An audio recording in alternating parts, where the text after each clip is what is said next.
Hello बच्चों, आइए इस प्रश्न को देखते हैं। फोटोसिंथेसिस में जैवीय अभिक्रिया तंत्र एक के बाद एक पाया जाता है। इनमें द्वितीयक भाग में क्या होता है?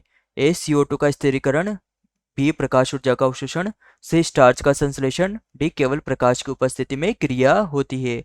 तो यहाँ पर हमें बताना है कि जो फोटोसिंथेसिस की जैवीय अभिक्रिया तंत्र है इसमें एक के बाद एक क्या होता है तथा इसके द्वितीय भाग में क्या होता है। तो यहाँ हमारी मुख्य मुख्य अवधारणा होगी कि प्रकाश संश्लेषण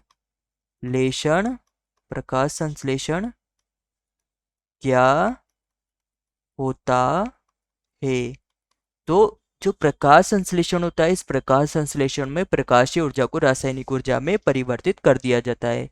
तो यह प्रकाश संश्लेषण होता है। इस प्रकाश संश्लेषण को दो भागों में वर्गीकृत किया जाता है। प्रथम है प्रकाशिक अभिक्रिया, प्रकाशिक अभिक्रिया, व दूसरा है अप्रकाशिक अभिक्रिया, अप्रकाशिक अभिक्रिया। तो जो ये अप्रकाशिक अभिक्रिया प्रकाशिक अभिक्रिया होती है, इस प्रकाशिक अभिक्रिया में प्रकाश को अवशोषित किया जाता है, प्रकाश को अवशोषित किया जाता है, अवशोषित किया जाता है तथा यहाँ पर एटीपी तथा NADPH का निर्माण होता है तथा यहाँ पर जो ये ATP व NADPH बनता है, यह अप्रकाशिक अभिक्रिया में जो CO2 होता है, इसका स्थिरीकरण करता है, CO2 का स्थिरीकरण करता है। यह CO2 का स्थिरीकरण किस में करता है? तो जो यह अप्रकाशिक अभिक्रिया होती है इसमें CO2 का स्थिरीकरण कर देता है। तो यहाँ पर प्रश्न हमसे पूछ रहा था कि जो फोटोसिंथेसिस में जैवीय अभिक्रिया तंत्र एक के बाद एक पाया जाता है, उसके द्वितीयक भाग में क्या होता है। तो हमारे पास ए था कि CO2 का स्थिरीकरण होता है, तो जो द्वितीयक भाग होता है इसमें CO2 का स्थिरीकरण हो जाता है। तो यह हमारा सही उत्तर होगा। बी है प्रकाश ऊर्जा का अवशोषण होता है, तो प्रकाश ऊर्जा का अवशोषण द्वितीय भाग में नहीं होता है, तो यह भी गलत हो जाएगा।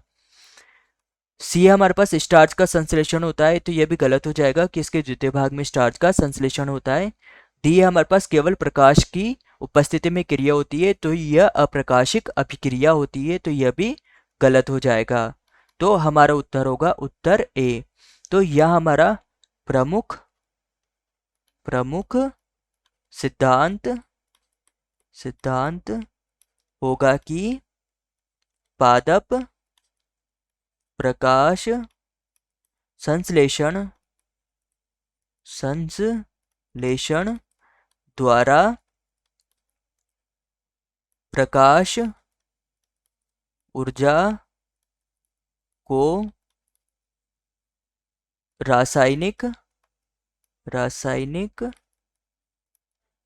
ऊर्जा में बदलते हैं व अपना भोजन बनाते हैं। तो हमारा उत्तर होगा उत्तर ए। आशा है कि आप इसे अच्छी तरह समझ गए होंगे। धन्यवाद।